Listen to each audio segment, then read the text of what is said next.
We recently took Andy's Integra to the dyno and had it tuned, making an extra 20 horsepower, which is absolutely great, except that we also took it to the dyno and got an extra 35 horsepower by just simply running it on a cooler day. So the cooling of this guy is clearly not up to the task. If only we had an absolutely massive and very heavy box right here that could solve all of his cooling problems. Look, oh geez. Oh my God, this is massive, Andy. I haven't actually seen this. Holy frick. It's heavy, eh? Oh my God. So let's install this great big intercooler on his car, have her making some more horsepower, and also explain why every single turbocharged car needs a big old front mount. For the uninitiated, a turbo is basically just an air compressor. The exhaust gases from your engine spin a turbine wheel in here, which is connected to a compressor wheel on the cold side, which compresses air from your intake, forces more air into your engine, and then you get more power. Cargo burr! The problem is compressing air creates a ton of heat. It can be like 200 degrees coming out of that turbo because of our good old friend, the ideal gas law. PV equals nRT is what we're concerned about, and specifically the bit where if the pressure goes up, the temperature also will be going up. That accounts for about half of the heat that your turbo is going to make. The rest of the heat just comes from friction of the air against the compressor blades, friction of the air against your piping, and just inefficiencies of the turbo. If you're cramming hot air into your engine, you will lose a lot of performance for a couple of reasons. First of all, hot air is just simply less dense, so you're going to have less air going into your engine, which means you can use less fuel, which means you have less power.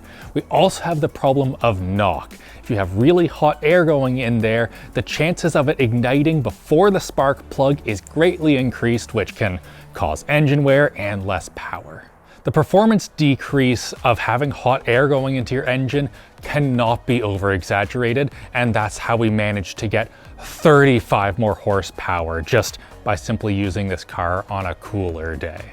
So how do you make that air going into your engine cooler? Very simple. Get a great big intercooler. Now there are many ways to install an intercooler. Some of them are on top of the engine, which isn't the best. Some of them use water and air so that you can kind of place the bits wherever you want. Although we're going with the best location for one, which is right at the front of your car, where all of that fresh air is going to be going over it.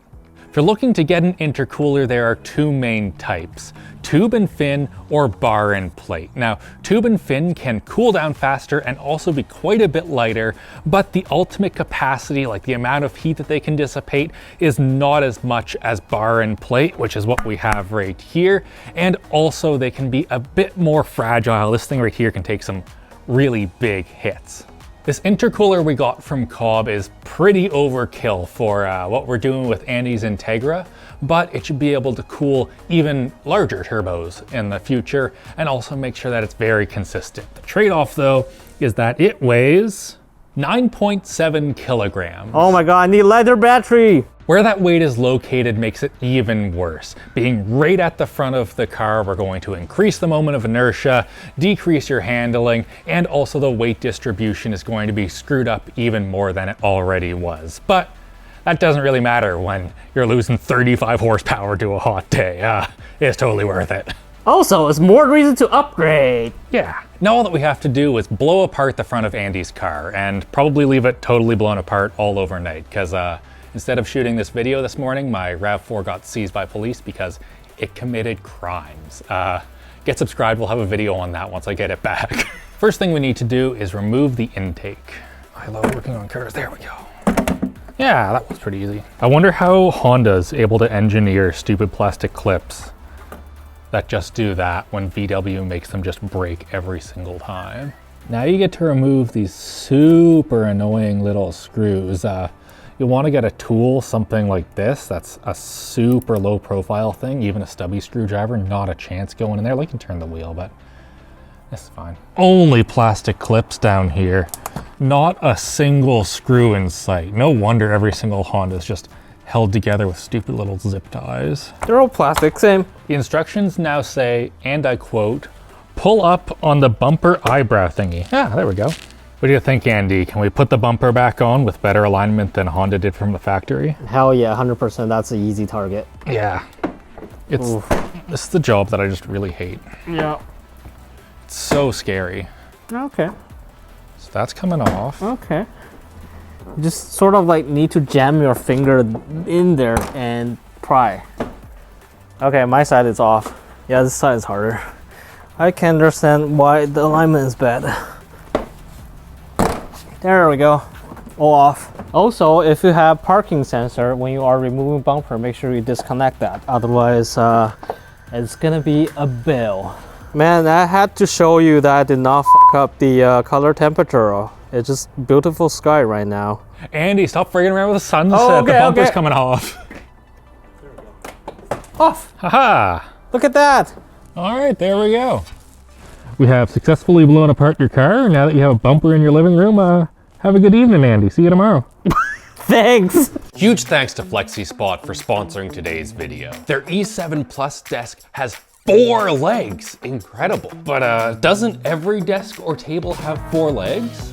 No, actually. Most standing desks actually only have 2 legs, meaning that they flop all around at max height and have a low weight capacity. Not with the E7 Plus though. This thing has a 540 pound static weight capacity and can go 51.5 inches into the sky. And even at that height, it isn't all wibbly wobbly, like this is on carpet. Andy has it set up with 2 workstations and has been really enjoying being able to edit while sitting down or standing up. And the transition is made extra easy with the addition of the cable management on the bottom, so you don't have to worry about your monitor or speakers getting pulled off while you raise the desk. It also includes a 15-year warranty and 30-day risk-free returns. Flexispot's Black Friday sale is coming up, so go to their website to get up to 80% off and a chance for a 100% free order. UK fans can also get the E7 Plus from their UK website, and by using our code ZIPTIE, you can get up to £190 off. And in the US, you can use our code ZIPTIE to get $50 off, and please leave a note that we sent you. The sale runs until December 1st, so huge thanks to Flexispot for sponsoring this video. Second day. It's really just 4 bolts. That's all we need to do. Yep. Dang, this car is easy to work on. I love it. Here we go. There's the stock one. That is light. That is a baby. That's so tiny. 3.2 kilograms. 6 kilogram added. Yeah, extra 6 kilos. That is quite a bit. But also, the new one's a lot bigger. How big exactly? It's the better part of twice as thick. That's a lot more cooling. Hell yeah. Stock charge pipe coming out. This is what moves the boost around your engine. There we go. We're going from plastic and silicone to some metal. I don't think that's gonna matter for performance at all. It was probably just easier for them to make a metal one. Ambient air sensor needs to get relocated. This is what tells you, you know, like, oh, it's currently 23 degrees outside or whatever. All right, let's see if this intercooler goes in. First try right here. Ow. There we go. You okay? Yep.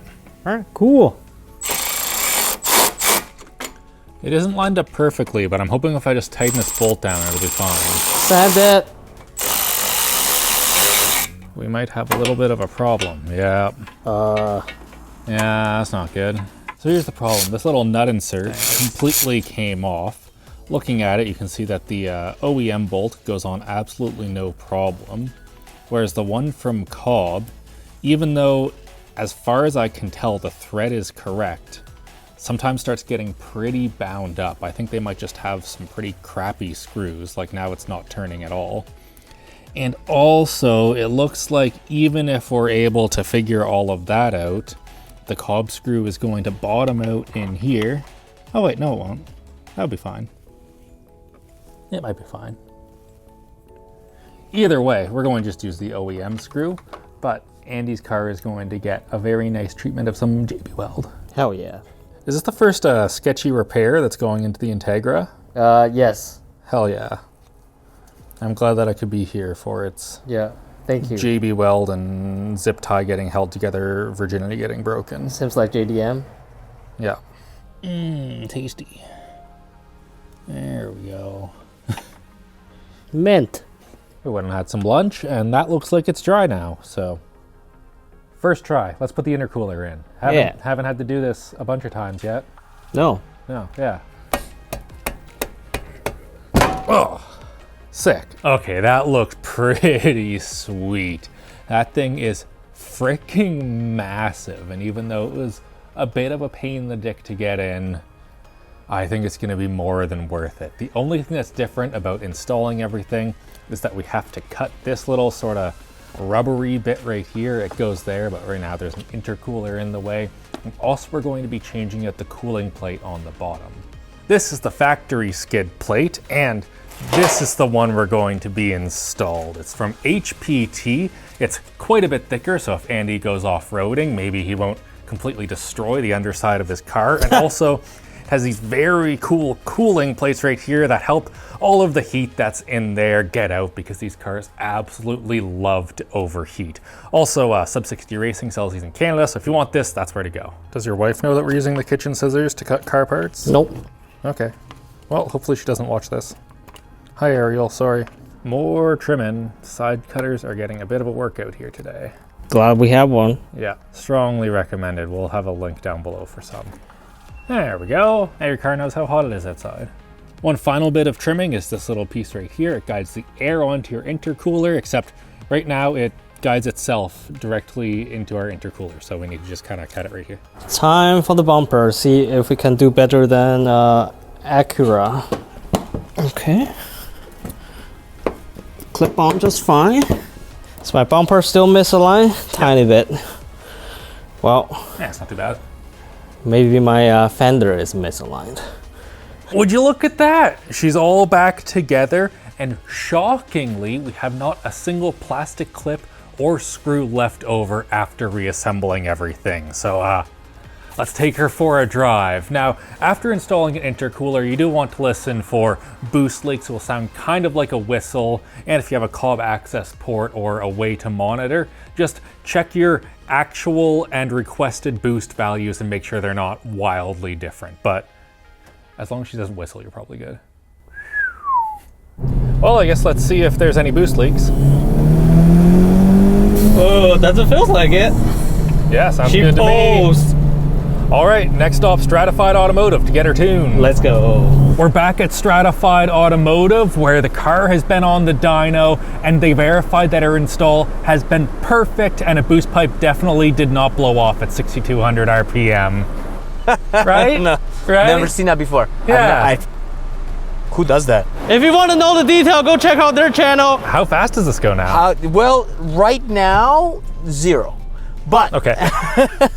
but on the road, it's going to feel significantly faster, and that is because you have an intercooler, and that means better flow, less pressure drop, so the turbo is going to be happier and more efficient, and that also means lower charge air temps, significantly lower charge air temps. Awesome. So that means that we're going to be able to have more power across the power band, and we are going to be able to do that more consistently. Especially you and Andy are going to be able to do that more consistently when you're beating on it below the speed limit Yes. in town. Yes. Or on the track. Or on the track. Here we go. Actually feels good. Just sitting here, you can feel it.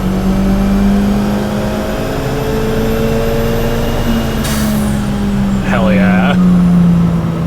All right, Andy wants to know the power. How did we do? 357 horsepower to the wheels? That's not bad. That's great. You have more power from the very beginning all the way up to the very end of the pull. And that's something that whenever you step on the throttle, whether it's low in the RPM, mid, or even the top end, you're going to feel every time. Awesome. And again, the point of this wasn't really to gain horsepower, it was to gain consistent horsepower, which we were desperately lacking before. Well, again, thank you so much for doing this. And go subscribe to Stratified Automotive. They have a whole video looking at the underside of this because they had to put up on the lift, and there's way more detail in that. Awesome. Thanks for coming over, guys, and hopefully we'll see you here again soon with more toys, more projects. Let's go do some pose. Yeah. All Go right. take her for a drive. And let's do a launch. That's wheel hop right there. Oh, my phone just fly off. Yeah, it's pretty quick. Wow, it's freaking quick. Jeez. Oh my God, the intake sounds great. The other item that we put on, which is the cooling plate, we probably cannot feel the difference right now, but I'm pretty sure once we are bringing the car back to truck next year, it will show. And I'm excited for that. Haha. Man, the induction noise is amazing. I'm not sure if I'm high or something, like I feel like the throttle response may be slightly better. Yeah, that's definitely possible. Especially compared to when it wasn't tuned at all. No. Totally different. So you want to give it a try? Sure. Let's go! All right, let's see here. 3,000 RPM. Oh my God! Yeah, that's a lot of wheel spin. A lot of wheel hopping, yeah. This thing is quick. Yeah, that's proper. It's like right now on the highway, if you want to pass someone, so easy. Oh yeah. Yeah. Passing people, not a problem in this car. Like even uphill, it's great. Like I have no complaint about this car whatsoever, especially after the tune and the intercooler. It's at the point where it being front wheel drive, I feel like is Yeah. the biggest problem. Like it would be able to be quite a bit faster if it was 4-wheel drive at the moment, or rear. Yeah. The other thing that's a little bit surprising for me is like torque steering, not a thing. Oh yeah, not at all. The geometry of this up front's amazing. It's amazing. Oh, that's quick. Yeah, it pulls hard on the highway. It wasn't a slow car as stock, and now it's more aggressive, which Yeah. is super nice. Third gear is an animal. And right now we're on uphill. Yeah. Can we spin in third? Nope. No, it grips Hooks up, perfectly. yeah. Those wider tire came from the stock, which is pretty nice. Yeah, so you're able to grip up around 90 kilometers an hour. Which means you can have traction at legal speeds, which is great. Awesome. Just like you can hit like, get subscribed, and of course, have a great old day. Our Patreon's linked down below if you want to support us. And of course, I don't know, go tune your car. It's sick. Just do it. Or just let me know what you want to see next. Subscribe. Hell yeah. Love you.